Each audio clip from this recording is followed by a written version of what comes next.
Tila napikon na nga ang kapatid ni VP Sara Duterte sa ilang mambabatas na patuloy na sinisira si VP Inday Sara sa publiko. Ayon kay Mayor Baste, kung totoo at sakaling mapatunayan ang akusa sa kanyang kapatid ay siya daw mismo ang magbibitbit kay Inday Sara sa presinto upang pagdusahan nito ang kanyang ginawang kasalanan. Pagtatapos ng alkalde, hintayin na nga lang daw ng publiko kung ano ang magiging hatol kay VP Sara sa darating na paglilitis. Narito, panoorin ang video kung paano umano unti-unting bumabagsak ang Pilipinas dahil sa Administrasyong Marcos at kung ano ang hakbang na ginawa ni VP Sara upang maisalba ang Pinas sa kumunoy ng kahirapan. Nung isang araw lamang po ay State of the Nation address itong ating si Tatay Trump. At si Tatay Trump, kung napansin nyo, maraming sinabi, maraming mga na-shock sa mga pinagsasabi, pero yan naman talaga ay mga bagay-bagay na pinangako niya nung eleksyon. Kaya nga tayo, dapat sa Pilipinas, no, pag tayo ay sinusuri ang performance ng ating mga politiko, ang dapat nating tignan, ano ba yung pangako nila nung eleksyon, ano ang mga nagawa nila matapos sila mahalala sa ating opisina, sa kanilang opisina. At syempre, nangunguna pa rin ang pangako na 20 pesos na kilo ni Marcos Jr. na hanggang ngayon ay walang katuparan. So maganda dyan sa nakita natin sa speech ni Trump. Sinabi niya, ako'y makampanya, itong gagawin ko, 1, 2, 3, 4, 5. Anong ginawa ko matapos ako manumpa bilang Pangulo at saka sa unang linggo ng aking trabaho, 1, 2, 3, 4, 5. So malinaw na nag-deliver ang American President, no, doon sa kanyang mga pangako sa kampanya. Pero may napansin ba kayo? Walang mention about West Philippine Sea, about South China Sea, about Taiwan. Ibig sabihin, wala sa radar ng pag-iisip ng US President itong posibleng pagkakagulo dahil nga sa South China Sea at saka sa Taiwan. At dahil wala sa radar yan ni Presidente Trump, ibig sabihin na wala na talaga na importansya si Marcos Jr. na ginagamit ang China issue para makuha ang suporta ng Amerika. Yan naman talaga ang naging usapan nila ni President Biden. Sige, susuporta ako sa Amerika, basta suportahan nyo kami laban sa China. Pero nangyari nga, under Trump, ayaw na niya ng gera. Tatapusin niya lahat ng gera. Tatapusin niya ang gera sa Ukraine. Tatapusin niya ang gera sa Gaza. At wala akong kaduda-duda, iiwas yan sa gera dito sa Taiwan at saka sa Pilipinas. Kaya nga, walang mention ang Pilipinas, walang mention ang Taiwan, walang mention ang Taiwan pagdating sa gera.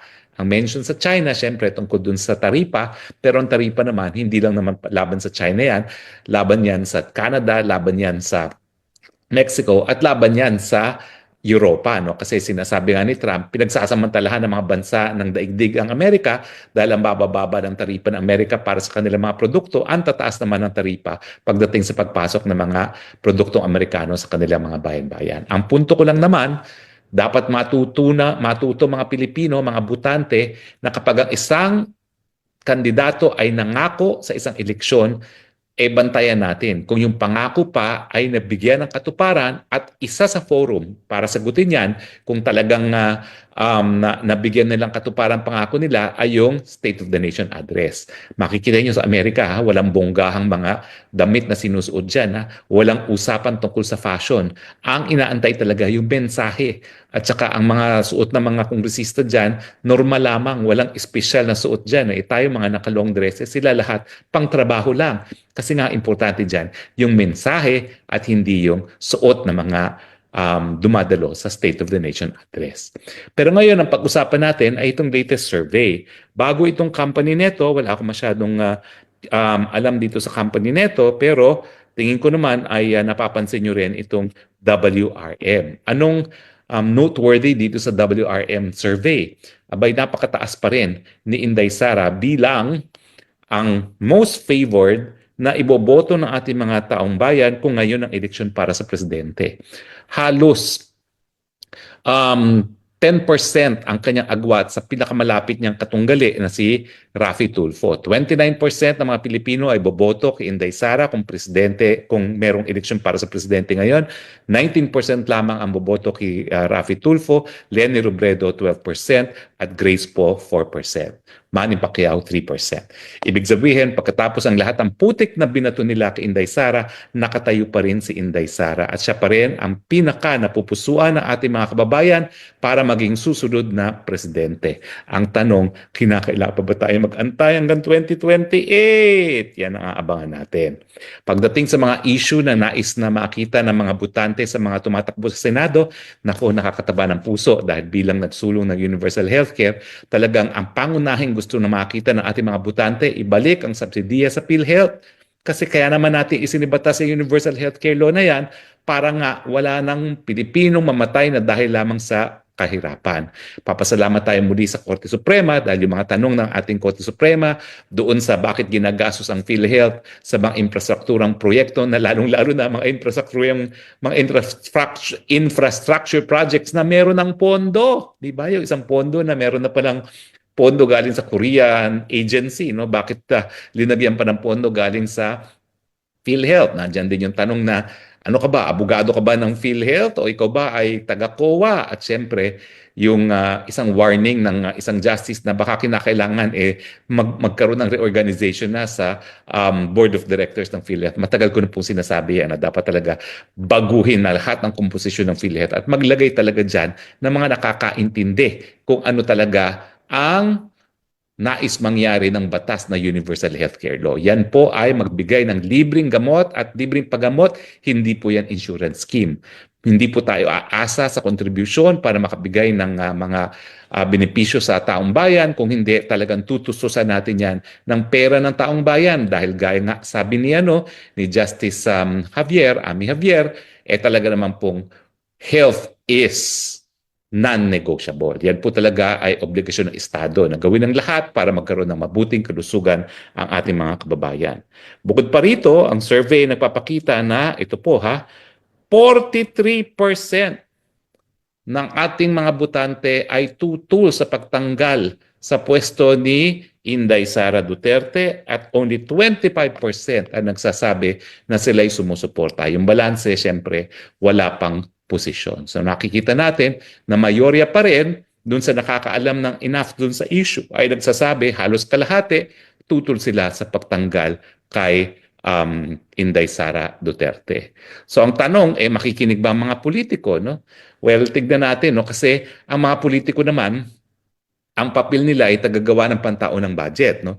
Talagang malalaman natin kung susunod ng mga politiko kung papayag na naman sila o kung magpapasa na naman sila ng zero budget para sa PhilHealth.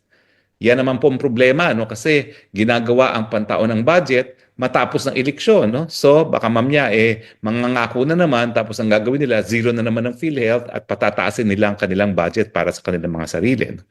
At syempre dahil 43% as against 25% ang tutol sa pagtanggal kay BP Sara, alam na natin, mensahe yan sa mga tumatakbong senador. Kaya nga lahat sila iwas pusoy sa issue ng Inday Sara Duterte's impeachment. Pero alam nyo na kapag kayo ay sumuway doon sa sentimiento ng taong bayan na hindi dapat matanggal si Inday Sara Duterte, that would mean political suicide. Well, alam na naman, sana pinakikinggan nga ng politiko ang mga sentimiento ng ating kababayan sa pamamagitan ng mga surveys. Ako naman po, ang unang-unang trabaho ko talaga ay sa institute doon sa pinag-aralan ko sa Amerika na nagsimula nitong survey technique. No? Itong surveys pong ito ay nagsimula po sa, ano ba yon? Center for, nakalimutan ko na yung pangalan ng center na nagtrabaho ko doon ng 6 na buwan. No? Pero yan po yung nagsimula ng paggamit ng survey para makuha yung sentimiento ng taong bayan. Yan po ay sa University of Michigan. No? Yan naman po ay nakabase sa siyensya, kaya miski kakaunti lang yung universe, basta random talagang nakukuha nila, nakukuha naman nila talaga ang sentimiento ng taong bayan. At nakikita naman po talaga natin yan. Yung galit ng taong bayan sa pagtanggal ng budget para sa PhilHealth, nakikita natin yan hindi lang sa internet, sa Facebook, kundi pa rin sa mainstream media, sa mga komentaryo ng mga mainstream media. No? At saka syempre, yung iba pang concern ng botante, lalong-lalo na yung concern sa patuloy na pagtaas ng presyo, yan po kasi malapit sa sikmura. No? Kaya nga po dapat ang panahon ng Kongreso i-google para magkaroon ng solusyon doon sa mataas na presyo ng bilihin. Ano bang solusyon dyan? Well, ang sabi talaga ng mga ekonomista, gaya ni Dr. Batu, no, na isang dalubhasa na Pilipinong profesor ng economics sa Canada, kinakailangan talaga addressin natin yung supply side inflation. Ibig sabihin, yung taas ng bilihin ay nanggagaling sa supply, yung kakulangan ng supply at hindi sa demand. Ibig sabihin, dahil tayo isang agrikulturang bayan, kinakailangan talaga mapataas natin ang produksyon ng ating mga magsasaka at yung ibang manggagawa sa agrikulturang sektor para bumaba ang presyo ng pagkain. Dahil yan talaga ang nangungunang dahilan para tumaas ang presyo ng mga bilihin. Siyempre, nandyan din yung presyo ng gasolina. Tayo naman talaga, tayo dependent sa import, kinakailangan talaga ang Pilipinas, wala nang pakialam sa mga sanctions. Kasi ngayon, ang bansang India, ang China, ang Turkey, nakakakuha sila ng mas murang langis sa Russia. Tayo, hindi tayo kumukuha dahil nga merong international sanctions laban sa Russia. Pero yung tatlong bansang yun, wala silang pakialam dahil alam nila na kapag sila ay kumuha ng mas murang langis, mas bababa ang presyo ng mga bilihin. Kaya nga pati sa Amerika ngayon, napakataas ang presyo ng bilihin talaga naman. No? Talaga naman pong ako'y nasasyak. Yung huli ako'y nasa Amerika noong July at pumunta ako ng grocery road, nasyak ako kasi talagang parang doble ang mga presyo ng bilihin sa Amerika compared do sa isang taon lamang ang nakalipas mula nung huli ako nasa Amerika. No? Talagang nasasyaking ako, lalo na yung presyo ng itlog ngayon sa Amerika. No? Talagang grabe yung pagtaas dahil nga tinamaan sila ng bird flu. Pero ang ating mensahe ngayong gabi, ang surveys po dapat nagpapadala ng mensahe sa mga politiko. Tigil na po ang korupsyon. Tigil na po ang pamumulitika. Ayaw po ng tao ng pamumulitika. Yung mga hearings nyo, yan ay para humanap ng solusyon sa mataas na presyo ng bilihin. Yung mga ginagawa nyo sa budget, itigil na yan pagtataas ng mga budget para sa inyong mga sarili. Ibalik ang pondo para sa kalusugan ng lahat ng Pilipino. Nang sa ganon, makamit natin ang ninanais natin, ng ating sinulong, ang universal healthcare, na wala ng Pilipinong mamamatay dahil lamang sa kahirapan. Well, titignan natin kung magbibingi-bingihan na naman at magbubulag-bulagan ang mga nakapwesto sa gobyerno dahil alam naman natin, pag napuno na ang salop, tsugi ang aabutin ng mga taong gobyerno. Ang tanong, tsugiin na ba natin sila?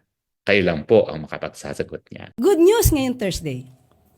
Inilabas ng Philippine Statistics Authority ang January 2025 Labor Force Survey kung saan mas maraming Pilipino ang mayroong trabaho. Ibig sabihin, umakyat sa 50.65 million ang bilang ng may trabaho nitong January 2025 mula sa 48.06 million noong January 2024. Pero ano nga ba ang ginagawa ng gobyerno? Una, mas pinalakas ang skills training sa TESDA para mas handa ang manggagawa sa high-growth industries. Sunod, dahil sa Create More Act, mas maraming negosyante ang namumuhunan sa Pilipinas para mag-generate ng mas maraming trabaho. At maraming oportunidad sa IT PBM sector sa pamamagitan ng reskilling at upscaling para makasabay sa bagong teknolohiya.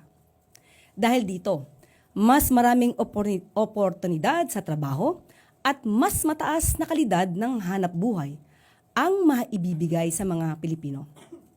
Mas marami rin ang negosyanteng mag-i-invest na makakatulong para mapalakas ang ating ekonomiya.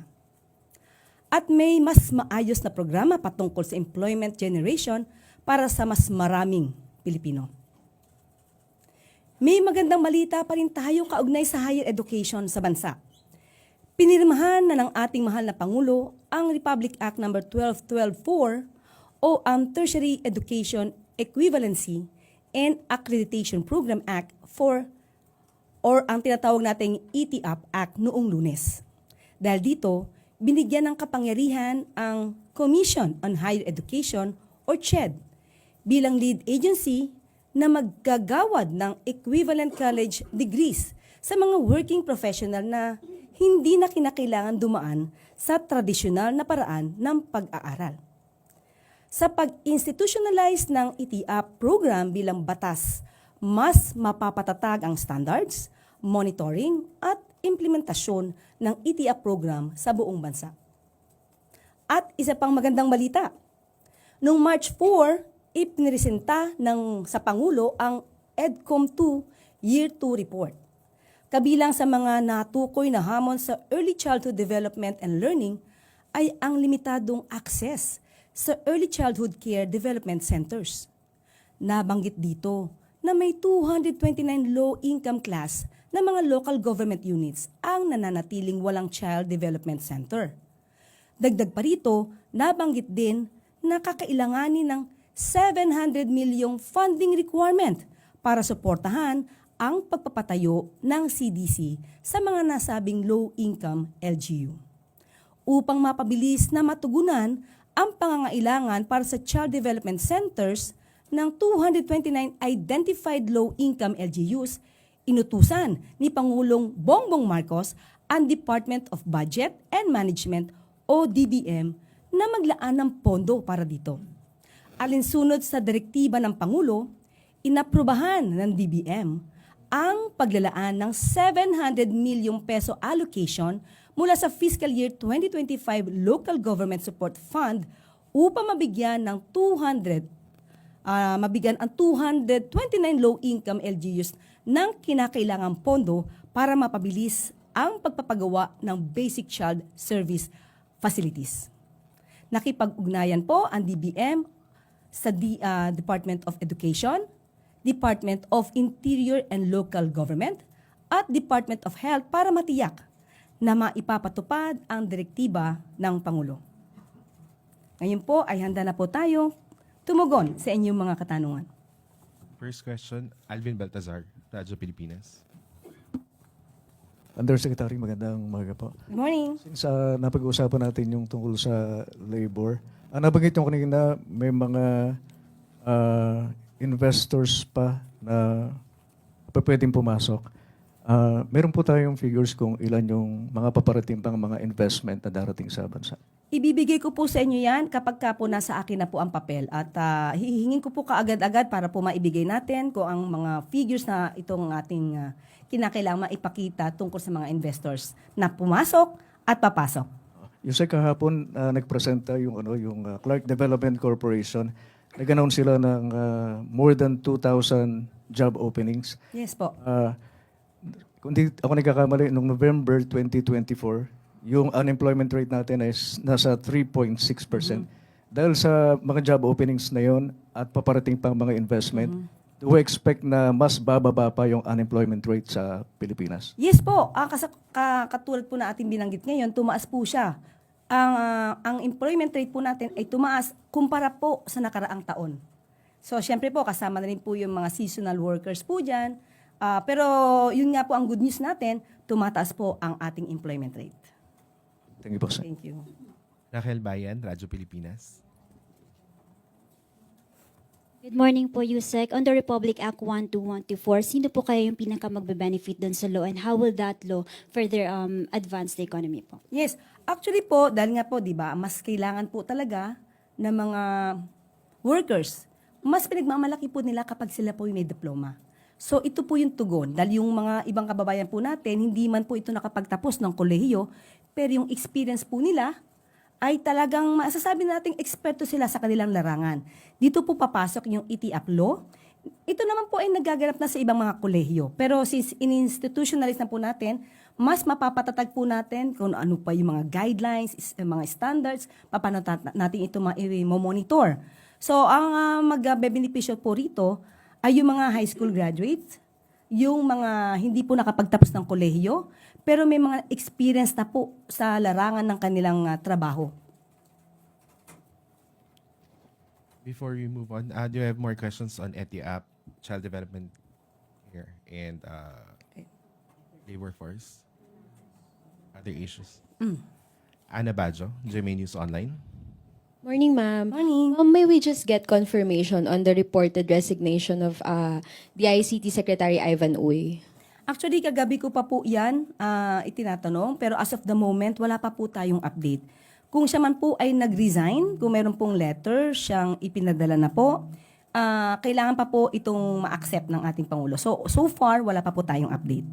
Okay, ma'am. Ma'am, may we get update na lang din po kung merong update sa evaluation sa cabinet members, ma'am? Sa ngayon po, wala pa rin po. So far, wala pa rin po. Pag meron na po at hindi tayo mag-violate sa anumang rules at batas, ibibigay po namin agad sa inyo. So, ma'am, klaruhin ko lang po. Wala pa pong natatanggap na letter, resignation letter ang Palas or si Presidente regarding kay Ivan Uy po. Ang pagkakasabi po sa akin ay kung mayroon mang letter. So wala pa po sa akin confirmation kung natanggap na po ng Pangulo as of the moment. At kung meron man po, wala pa pong acceptance na nanggagaling sa Pangulo. Okay, ma'am. Thank you po. Next question, Pia Gutierrez, ABS-CBN. Ma'am, napag-uusapan na po yung tungkol sa education. Pero recently, a contestant in a noontime show went viral for admitting that she's not knowledgeable about COMELEC. Na-bother din po ba ang Palas dito? Kasi many people are saying that this is proof na meron crisis sa education sa bansa. And what does the government plan to do about this?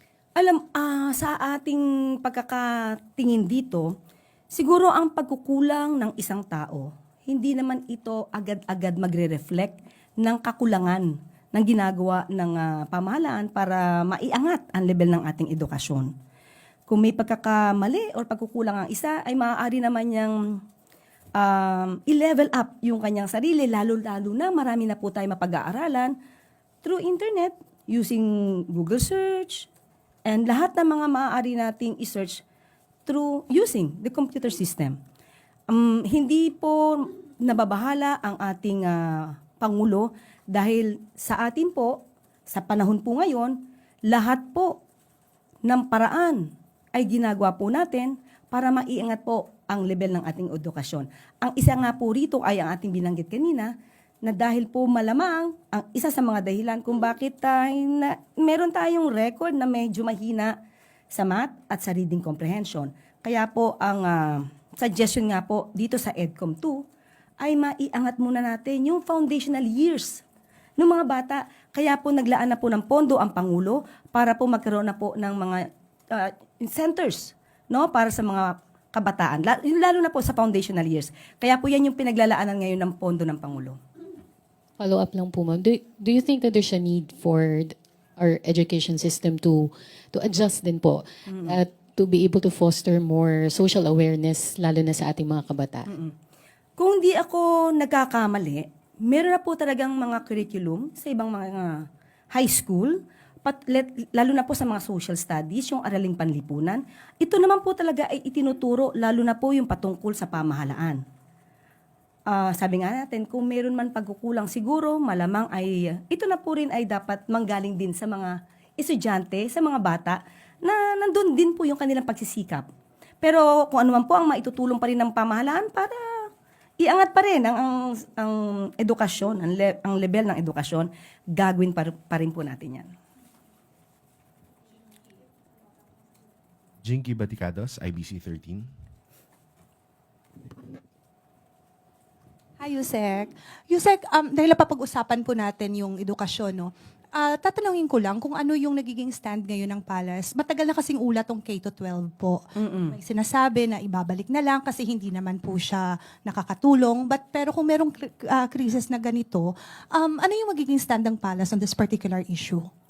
Sa ngayon po, since nandyan po yung K-12, mas maganda pong pag-aralan talaga ng masinsinan kung ano ba talaga yung effect ng K-12. Pag-aaralan po to kung hindi ba nakakatulong ito sa mga estudyante. Kung tutusin po, kung aaralin po talaga ang pinaka-wisdom dito, ang rasyonale. Dagdag kaalaman po talaga ito sa mga estudyante, magkakaroon sila ng opportunity na makapagtrabaho kahit hindi college graduate. Siguro po ang mas maganda lamang po rito, paigtingin ang pagtuturo, yung kahusayan doon sa grade 11 at grade 12 para po ma-prepare ang mga estudyante kung sila man ay magtatrabaho na. And at the same time, maaari po siguro pang isang suggestion dito, magkaroon din po siguro ng batas na magkaroon po ng requirement sa mga private companies, sa ibang mga institusyon, na magkaroon sila ng pagtanggap sa mga grade 12 graduate, parang gawing mandatory siya. Dahil po, hindi ngayon nagkakaroon ng, nagiging voluntary lang eh. Parang prerogative ng mga kumpanya kung mag-hire ng grade 12 graduate. Siguro kung magkakaroon po ng batas na at least 1 or 2 grade 12 graduates ang inyong i-hire, mas magkakaroon po ng magandang solusyon o resulta itong mga nag-graduate po ng grade 12 kasi po mas paiigtingin nila rin ang kanilang kaalaman. Okay. Next question. O yun, ma'am. Gusto na lang i-clarify if stand daw po ba ng Malacanang yun? As of now po, pinag-aaralan po yan. Ang nabanggit po natin, maganda rin naman po ang epekto ng K-12. Pero pag-aaralan po talaga yan ng masinsinan kung ito ba talaga ay nakakabuti sa pamahalaan, ay sa mga estudyante. Ma'am, last na lang. Ma'am, kasi may good news tayo, no? Of course. Gusto kong itanong din po sa inyo, meron po bang karagdagang marching order ang presidente, lalo na't may good news tayo sa labor force? Ano pa po yung mga dinadagdag niyang mga marching order po sa ating mga branches of government, particularly para po sa pag-create ng mga maraming trabaho? Meron pa Of po course, unang-una po, kailangan po talaga natin magkaroon ng maraming investors. Bakit? It will generate income. It will allow Filipinos to be employed. So, yun po in general, ang masasabi natin, talaga pong pinagbubuti natin, especially din po, yung pagtitrain sa mga Filipino workers para mas maging competitive sila dito man o sa ibang bansa. Next question. Maricar Sargan, Brigada FM.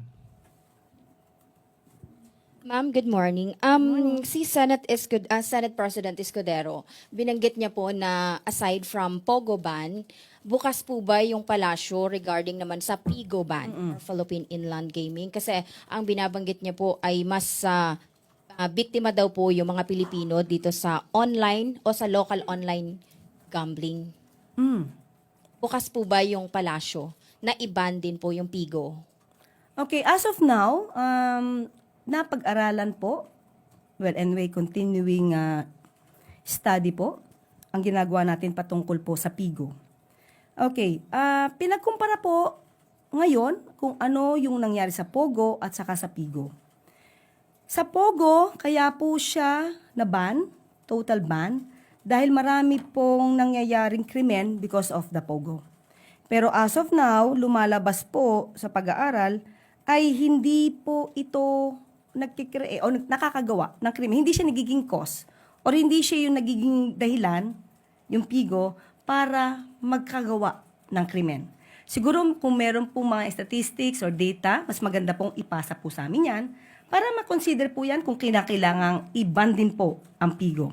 Pero maliban po dyan, ang Pogo po, ang hinahire po nila karaniwan ay mga foreigners. Samantalang sa Pigo po, ang sinasabi po rito, 90% Filipinos ang nagtatrabaho.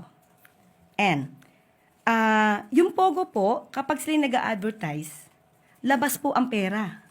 Pero ang mga Pigos po, kapag they spend marketing advertisement, no?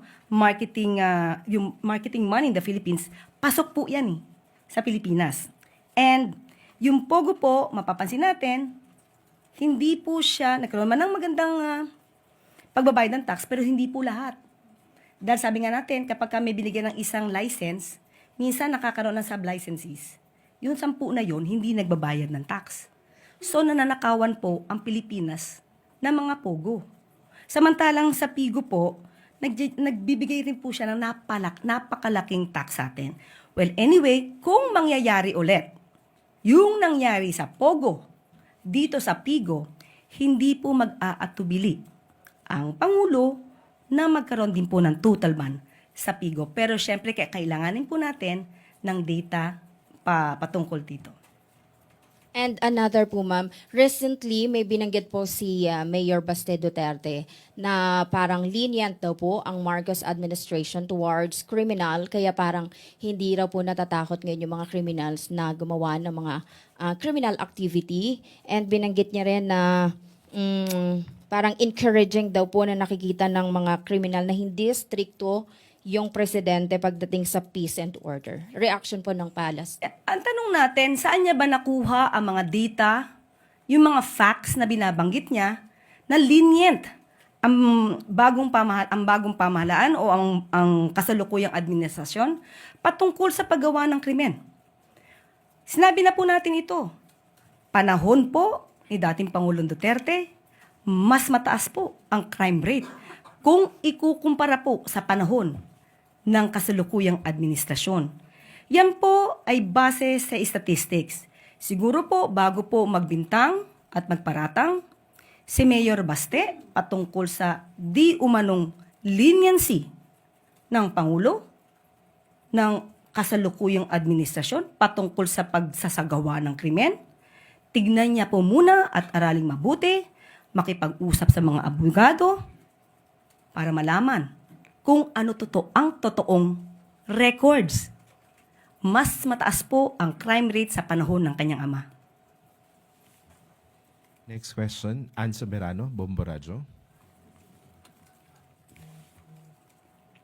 Yusek, good morning. I just want to ask kung is the President aware sa nangyaring pagbagsak po ng FA-50 fighter jet kung saan 2 piloto po ang namatay at kung may instruction po si Presidente sa Armed Forces of the Philippines regarding the incident. Thank you. Sa huli nating pagkakaalam po, natagpuan na po ito at talaga po pinamamadali po ng ating Pangulo ang maagarang pag-iimbestiga po dito kung saan nagkamali at kung ano pa ang maaaring maging remedyo sa mga ganitong klaseng pangyayari. Hindi po natin siyempre po, ang ating damdamin po patungkol po dyan ay nakakalungkot po kapag nangyayari sa atin to.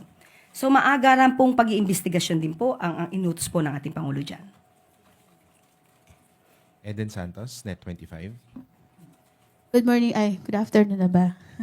Good afternoon po, Sec.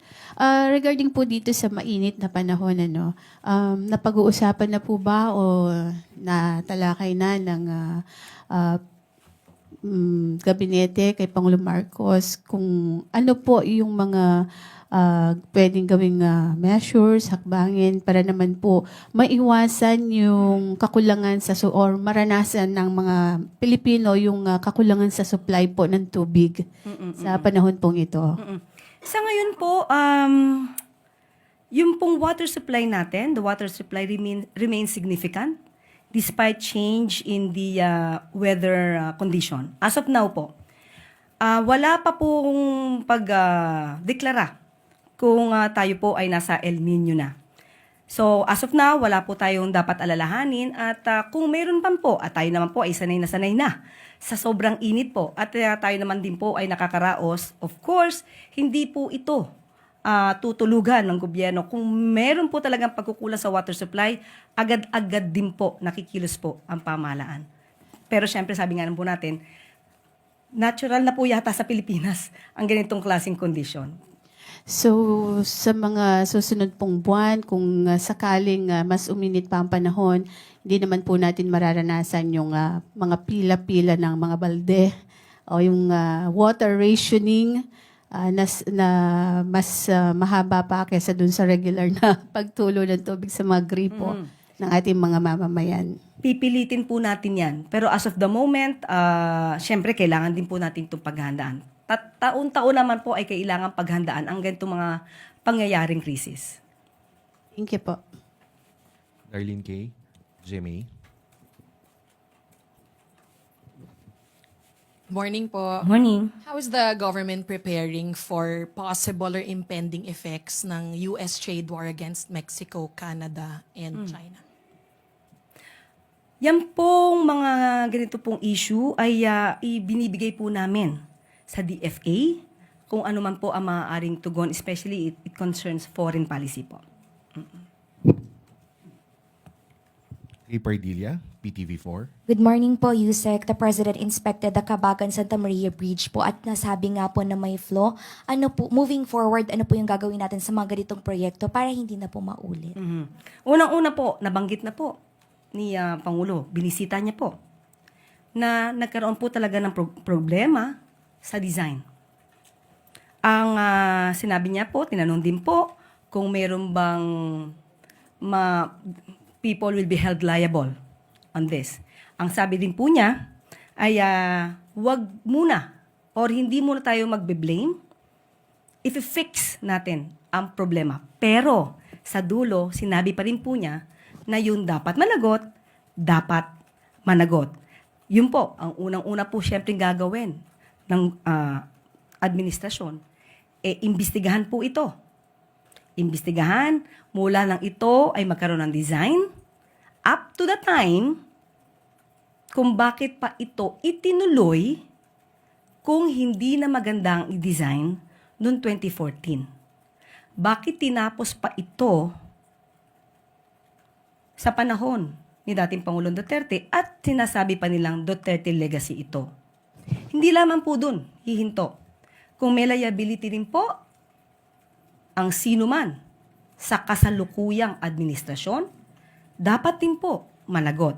Pero yan po ay iimbestigahan kung mayroon bang pinagkakitaan dito, not once, not twice, but many times. Aalamin po ito ng Pangulo, aalamin po ito sa pamamagitan po ng pag-iimbestiga. At maganda rin po na maisbigay nating suggestion at malamang po din yan ang gagawin ng administrasyon. I-inspect po hanggat maaari, lahat po, with the help of DPWH, with the help of LGUs, lahat po ng mga tulay. Lalo-lalo na po yung naisagawa sa panahon ni dating Pangulong Duterte dahil hindi po natin alam kung nagiging under-design din po siya. Kailangan po lahat, hanggat maaari, ay ma-inspect. We have more questions. Tuesday New, DZBB. Hi, ma'am. Last time, ang nabanggit nyo sa amin ay ipinatawag ni Pangulong Marcos, si PNP Chief, General Romel Marbil. Pwede nyo bang ma-share kung ano po yung kanilang napag-usapan? Yun ba ay tungkol doon sa nangyaring kidnapping rescue sa bata? And supposedly, napagsabihan ba siya ni Presidente doon sa paglabag sa EDSA busway? Totoo po, kino-confirm po natin na sila po ay nagkaroon ng meeting. Nagkataon lamang po na yun ay private meeting at wala po tayo doon. So, kung ano man po ang kanila napag-usapan, ay wala po tayong i-reveal or ma-i-divulge sa kasalukuyan. Ira Panganiban, DZRJ. Good afternoon. Tama, afternoon na.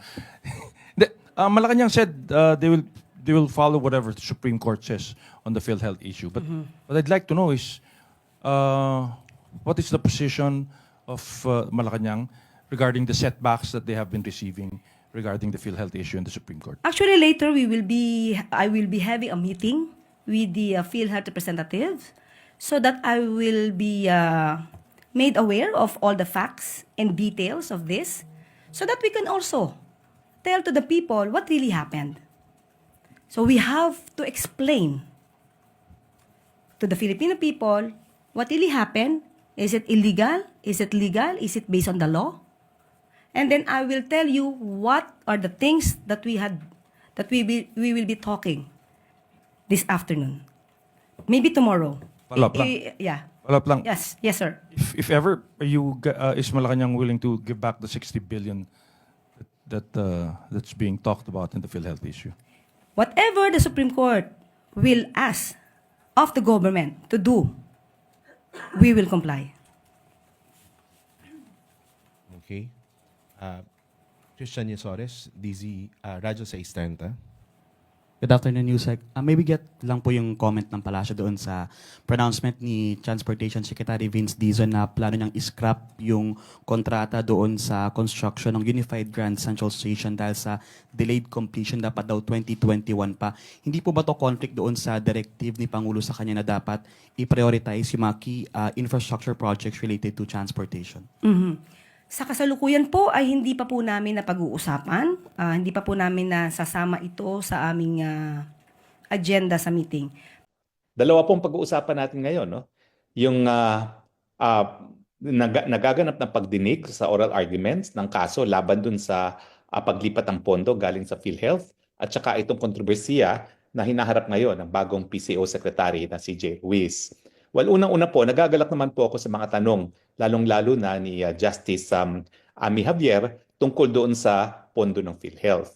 Ang tanong niya, unang-una, bakit ka magsusoli ng pera? Napakadami naman pala hindi pa nababayaran na pangungutang ng PhilHealth, lalong-lalo na sa mga ospital. Una po yun, importante. Bakit ka naman magbapalit ng pera gayong hindi mo pa nababayaran ang mga obligasyon ng PhilHealth? Di ba?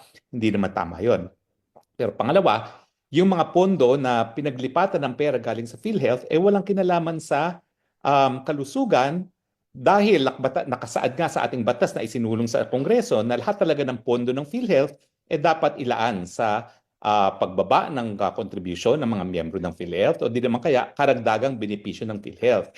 So bakit mo dadalhin sa mga infrastructure projects na ang obserbasyon pa ni Justice Javier ay nagkaroon na ng pondo, no? So bakit doble-doble pa ang mga pondo ng mga infrastructure projects gayong ang pondo na karagdagan ay kinukuha pa sa pondo na nakalaan sa PhilHealth? At pangatlong issue pa na lumabas dyan, yung mga syntaxes at saka kita ng PAGCOR at saka PCSO dun sa batas kasi ng Universal Healthcare talagang nakaspecify dyan na kalahati, at least kalahati, dapat ay pondo para sa Universal Healthcare na siyang linabag ng ehekutibo ng linipat nila ang pondo ng PhilHealth sa mga proyekto na infrastruktura at yun nga hindi kapanipaniwala kay Justice Javier, meron ng pondo. Bakit pa kukunin yung pondo na nakalaan dapat sa kalusugan? Pero hindi pa po yung desisyon ng Korte, ha? Ako po, madami na rin ako talagang kaso na na-argue sa Supreme Court, lalong-lalo na kapag yung nandun pa si Justice Antonio Carpio. Kapag magtatanong si Antonio Carpio, parang palagi ko siyang kakampi, no? At marami akong mga kaso na ang buong akala ko mananalo na dahil sa pagtatanong ni Antonio Carpio, pero paglabas ng desisyon, syempre, nag-iisa lang yung mga nagtatanong na justice, no? Na sa tingin mo ay pumapanig doon sa petitioners, no? So hindi pa po yan desisyon ng Korte Suprema, bagamat merong posibilidad po talaga na mapapawalang bisa yung paglipat ng pondo galing sa PhilHealth sa ibang ahensya ng gobyerno kasi nag-issue ng temporary restraining order ang ating Korte Suprema. Ang ibig sabihin ng temporary restraining order na meron talagang karapatan na nalalabag at patuloy ang paglabag ng karapatang iyan kapag hindi mag-issue ng TRO. So nagkaroon na ng determinasyon ang ating Korte Suprema na mayroong karapatan na nalalabag at ito nga ang karapatan ng kalusugan, karapatan ng mga mamamayan ayon sa batas na ating sinulong na Universal Healthcare na dapat lahat ng pondo ng PhilHealth ay mapunta sa kalusugan ng ating mga kababayan. Now, nagagalak din ako dun sa pagtanong ni Justice Kagiwa doon sa dating taga PhilHealth na ngayon po ay commissioner na ng Civil Service Commission, no?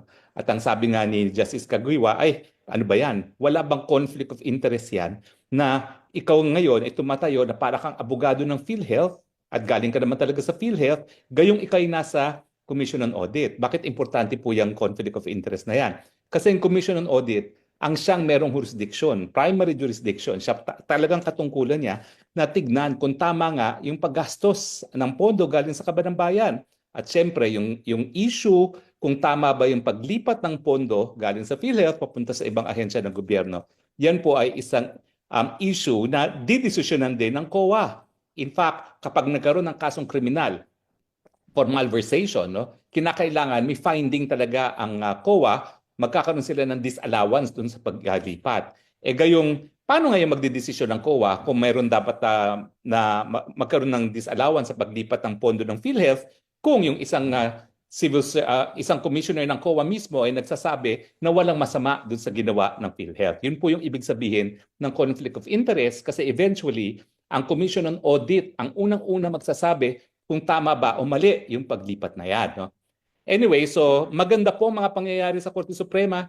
Yung mga issue na linalabas natin sa mulat mula ay natanong ng mga justices pero hindi pa po yan ang desisyon ng hukuman. Aantayin pa rin po natin ang desisyon ng hukuman. Pumunta naman tayo dito kay Secretary Jay Ruiz. Alam niyo po, wala kaming masamang tinapay ni Jay Ruiz. No? Ako po yung naging source niya na napakatagal. Ang tagal ko na rin pong nakikipagbalitaktakan sa publiko. No? Nagsimula po yung balitaktakan ko yung panahon nga ng impeachment ni Chief Justice Davide. No? At napakatagal na pala nung panahon na yon. No? Siguro mahigit 20 taon na tayo nakikipagbalitaktakan sa publiko. At yung 20 taon na yan, palagi ko rin kasama si Jay Ruiz. Ang akin lamang, hindi po natin pinag-uusapan ang legalidad. Kasi ang sinasabi niya, yung kinita ng 200 million ng kanyang kumpanya ay bago pa siya na talaga bilang PCO. Pero ano ba ang mga katotohanan? Yung kontrata na ipinasok niya ay kontrata sa isang government-owned and controlled corporation. Tapos, yung draw ng PCSO ay ilinipat sa isang TV station na ang nagpapatakbo ay ang PCO. At yung panahon na binigay sa kanya yung kontrata na 200 billion, kulang-kulang 2 buwan bago siya na talaga bilang isang kalihim ng PCSO na siyang nagpapatakbo ng IBC 13. So, sinasabi niya, may panahon pa ako para mag-divest. Ako po naniniwala ako na bago dapat niya tinanggap yung appointment sa PCO dahil alam niya na yung pinagkakitaan niya ng 200 million ay isang korporasyon na nasa ilalim mismo ng kanyang departamento ng PCO, dapat siya ay nag-divest na. Ano ba naman yung sabihin niya kay Presidente? Sandali lang po ha, may kontrata ako sa isang korporasyon na pamumunuan ko din dahil yan ay under ng PCO. So hayaan niyo muna ako mag-divest. Pero hindi siya nag-divest. So sa tingin ko, hindi lang yan oversight. Kasi napakalaking bagay naman yung 200 million para sabihin mo, ay nakaligtaan ko lang mag-divest kaagad. Napakalaki niyang award na yan para makalimutan ng isang papasok na sekretary ng PCO dahil nga yung kontratang 200 million, siguro yan naman ang pinakamalaking kontrata na naipasok niya, no? Dahil ang buong talambuhay naman niya, siya ay isang reporter at hindi negosyante, no? So nakapagtataka nga kung paano niya na-swing itong deal neto na nakakuha siya ng slot sa IBC 13 para ilipat doon ang bola ng PCSO na dati-rati ay nasa PTV4. Now, ang kapartner pa niya dito dating general manager ng PTV4, yung Ana Puod. So, dati-rati, ang kontrata ng bulahan ng PCSO ay nasa PTV4. Ang tanong, tama ba rin na yung isang dating general manager mismo ng PTV4 ay naging instrumento para mawala sa PTV4 yung napakalaking kinikita galing nga sa PCO dahil nga silang nagte-televise ng pagbobola ng PCSO. Well, yan naman po talagang tawag dyan, bola ng PCSO. So bahala na kayo kung may ibang ibig sabihin ng bola ng PCSO. No? Dahil ibang kontrobersiya yan. Now, ang sinasabi niya, may panahon daw siya mag-divest. Pero pinag-uusapan natin dito, hindi lang legalidad. Ang pinag-uusapan dito, integridad. Malaking pagkakaiba po yun dahil po pwede kang walang linalabag na batas na meron ka namang mga gawain na nagpapakita na wala kang integridad. Bakit importante ang integridad sa posisyon ng PCO? Di ba ang unang-unang niyang pangako, lalabanan niya ang fake news? Kapag lumalaban ka ng fake news at kapag ikay nagtataguyod ng katotohanan, ibig sabihin dapat may reputasyon ka mismo na ikaw ay tao na merong integridad. Pero pag meron ng bahid sa iyong integridad, anong karapatan mong lumaban ngayon sa fake news? So ang tanong ngayon, hindi legalidad. Ang tanong, kaya mo pa bang panindigan ang fake news gayong meron na ring lamat ang iyong sariling integridad? Ano pang magagawa mong tulong sa ahensya para maparating ang mensahe ng gobyerno sa kabila ng sinasabi mong mga fake news? Ang problema dito sa fake news talaga, sino ba talagang huwes na magsasabi na fake news? Hanggang ngayon, yung sinasabi natin na baka bangag ang presidente, hindi naman sinasabing bagag talaga ang presidente. Sinasabi, kinakailangan mag-hair follicle test para mapasinungalingan yung mga sinasabi ng dating presidente Rodrigo Roa Duterte, yung sinasabi ni Agent Morales sa sinabi sa kanya ng kanyang confidential informant, At si Cathy Binag mismo, no, na nagsabi na talagang nakita niya sa pamamahay mismo ng mga Marcos Jr. ang paggamit ng pinagbabawal na droga. Di ba? Hindi po yan fake news. Yan po ay bagay na dapat bigyan linaw ng presidente. At syempre, kung ang kanyang mensahero, kasi ayaw niyang tawagin silang salesman, kung ang kanyang mensahero ay may bahid ng integridad, bakit naman natin siya paniniwalaan? Lalong-lalo na kapag siya'y nagsasabi na mga fake news ang kumakalat sa ating lipunan. So sa akin, aking palagay, mahihirapan ng maging epektibo si Secretary J. Ruiz sa kanyang bagong katungkulan. Kasi lahat ng tao ngayon mag-iisip, naku, sino ngayon ang nagsasabi ng fake news? Yung binabantaan niyang mga vloggers na mga mamamayan na naninindigan sa kanilang mga prinsipyo? O yung kahit anong sabihin ng mensahero ng palasyo na alam na nila na may bahid ang integridad dahil dapat bago pa pumasok, bago pa nanumpa na PCO, dapat siya'y nag-divest na. Hindi ko nga alam kung dapat ba niyang tinanggap yung kontrata na yan o tinanggap yung posisyon ng PCO knowing na kumita siya ng 200 million sa isang korporasyon na pinatatakbo ng kanyang opisina na pamumunuan. Well, kayo na po ang magsabi dahil ang sumagot dyan dahil ang pinag-uusapan natin ay kung hindi po legalidad, kung hindi delikadesa at integridad. Well, maraming salamat po sa inyong patuloy na pagtangkilik.